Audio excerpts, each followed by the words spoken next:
వినిపిస్తే చెప్పండి.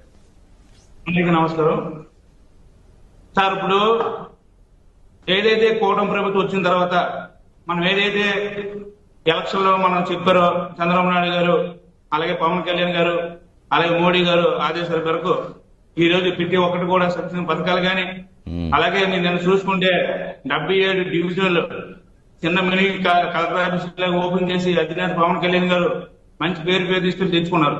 ఎందుకంటే పంచాయతీ రాజుని డెవలప్ చేసింది ఘనత ఎక్కడా లేదు. గతంలో ఇప్పుడు కూడా 20 సంవత్సరాలు ఎవరు కూడా ప్రమోషన్స్ కూడా రాలేదు. ఈ రోజు వాళ్ళందరూ కూడా వాళ్ళ ఆనందం చూస్తే మనకి చూసి ఉంటారు. ప్రమోషన్లు ఈ రోజు వాళ్ళందరికీ ఇచ్చారు. అలాగే పారిశుద్ధ్య కార్మికులకు కూడా జీతాలు పెంచడం కానీ, వాళ్ళలో ఉన్న కష్టాన్ని కానీ పవన్ కళ్యాణ్ గారు చూస్తారు సార్.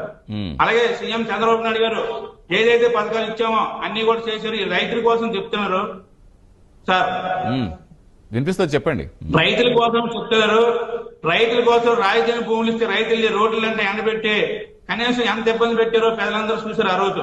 ఈ రోజు కూడా రైతుల కోసం మీకు చెప్తున్నారు కదా, రైతులు ధాన్యం ఈ రోజు కూడా 5 కేజీలు తీసుకుంటే ఎక్కడ కూడా అడిగే డాక్టర్లు ఎక్కడ ఉంది సార్? మీ చీపురుపల్లి నియోజకవర్గంలో మొన్న మేము వెళ్ళి మిల్లులకి వెళ్ళి అడిగాం. మరి వైసీపీ నాయకులు ఎక్కడ అడుగుతున్నారు అంటే దంద అది కూడా రైస్ మిల్లుల్లో కూడా కుమ్మక్కైపోయి ఈ రోజు ఏ రైతు కాడ బస్తాకి 5 కేజీలు తీసుకుని జరుగుతుంది. గత ప్రభుత్వం 10 కేజీలు తీసుకుంది. అప్పుడు ధాన్యం డబ్బులు వేయడానికి చాలా రోజులు పెట్టేది. ఈ రోజు 24 గంటల్లో డబ్బులు పడడం జరుగుతుంది.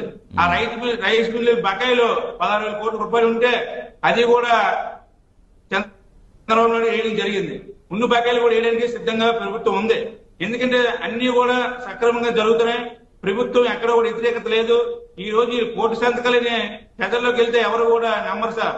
ఎందుకంటే మనం ఏదైనా న్యాయం చేస్తే దానికి అలాగే మకరమైన కేసులో తిరుపతిలో పడ్డ జగన్మోహన్ రెడ్డి చెప్తున్నారు చిన్న కేసు అనేసి. అది చిన్నదా పెద్దని కాదు సార్. అది అక్కడ 50 కోట్ల స్కామ్ జరిగింది. 14 కోట్ల రూపాయలు రికవర్ అయింది. అది చిన్న పాము పెద్ద పాము కాదు సార్.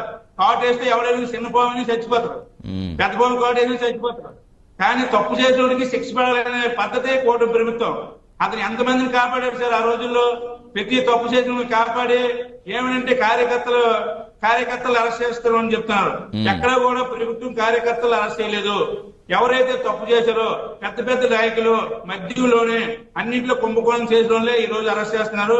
వాళ్ళకి సపోర్ట్ గా జగన్మోహన్ రెడ్డి 1,000 కోట్లు వాళ్ళ దగ్గర ఉన్నాయి కాబట్టి వాళ్ళ కాపాడుకోవడానికి ఇప్పుడు పని జరిగిపోతుంది. అలాగే ప్రజల్లో మనం వెళ్ళకపోతే మళ్ళీ ఎలక్షన్ పంచాయతీ ఎలక్షన్ ఉన్నాయి. మమ్మల్ని మర్చిపోయి ఎక్కడ కూడా పంచాయతీలో కూడా మన రోగనేసి ఈ రోజు కోటి శాతకాలు లబ్ధి పెడతారు. కానీ పెద్దల్లో వ్యతిరేకత ఏమైనా తప్పు చేస్తే ఎవరైనా ఓడిపోతాడు. అది నిదర్శనమే గత ప్రభుత్వం వైఎస్ఆర్ చేసిన పని. ప్రతి ఒక్కరు కూడా చూశారు. వాళ్ళు చేసిన అరాచకాలు అన్యాయాలు అన్ని కూడా పెద్దలు తెలిసే ఓడించారు. కానీ ఓడిపోయిన పద్యాలు అన్నం కన్నా పవన్ కళ్యాణ్ ఇప్పుడు అంటారు మాటకి వాళ్ళు ఎత్తకూడదని. కానీ వీళ్ళు కూడా ఏదో ఒకటి అంటూ పవన్ కళ్యాణ్ ఎత్తుగతంగా మన వెంకటరెడ్డి గారు పిల్లల పేర్లు కూడా ప్రశ్నించారు. సనాతన ధర్మం అంటే అన్ని దేవుల్ని సమానంగా చూడాలి. అలాగే క్రిస్టియన్ సిటీ మతాలు అన్ని కూడా ఒకేలాగా ఉండాలి. అన్ని దేవులు గౌరవం అన్న తప్ప ఒక మతాన్ని గౌరవించు పవన్ కళ్యాణ్ ఎక్కడ చెప్పలేదు సార్. కానీ వెంకటరెడ్డి గారు పవన్ కళ్యాణ్ పిల్లల పేర్లు కూడా ప్రశ్నించారు మొన్న. అది ఎంతవరకు కరెక్ట్ సార్? అది కూడా మనం ప్రజల్లోకి వెళ్ళేటప్పుడు మాట్లాడేటప్పుడు మంచిగా మాట్లాడాలి. పేర్లకి ఎందుకంటే నచ్చిన పేర్లు ఎట్టుకుంటారు, వాళ్ళ ఇష్టం ఏ పేర్లు ఎట్టుకుంటారో అది అడగవలసిన పని లేదు. వెంకటరెడ్డి గారు అయితే నానా నీచంగా మాట్లాడుతున్నారు. అది కూడా తగదు సార్. ఈ రోజు కూటమి ప్రభుత్వం సంక్షేమ పథకాలు ఏవైతే మనం ఇస్తామని చెప్పామో ప్రతి ఒక్కటి కూడా గ్యాస్ కాడి నుంచి పెన్షన్ కాడి నుంచి ప్రతి ఒక్కటి కూడా అందిస్తున్నాం.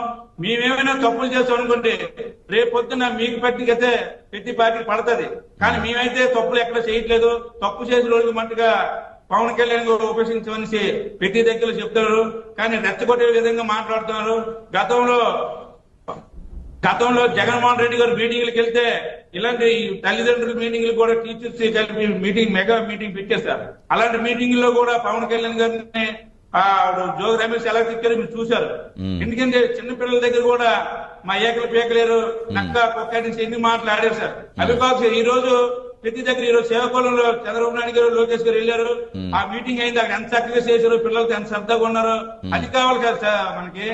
గతంలో రైతులకి అన్యాయం చేసేటోడు కనీసం పొలంలో దిక్కంట రోడ్డు మీద చేసుకుని అంటే ప్రధానంగా కాదు కదండి, ప్రధానంగా ఇప్పుడు పవన్ కళ్యాణ్ గారి పర్యటనలు చేస్తున్నారంటే పర్యటనలకి కేవలం పథకాల అమలుకు సంబంధించి అనుకోవచ్చు, లేదా లోకల్ గా ఉండే నియోజకవర్గాల వారీగా ఆల్రెడీ తిరుగుతున్నారు కాబట్టి పర్యటనలు చేస్తున్నారు కాబట్టి అక్కడ ఉండే సమస్యలు ఏదైతే ఉన్నాయో కొంచెం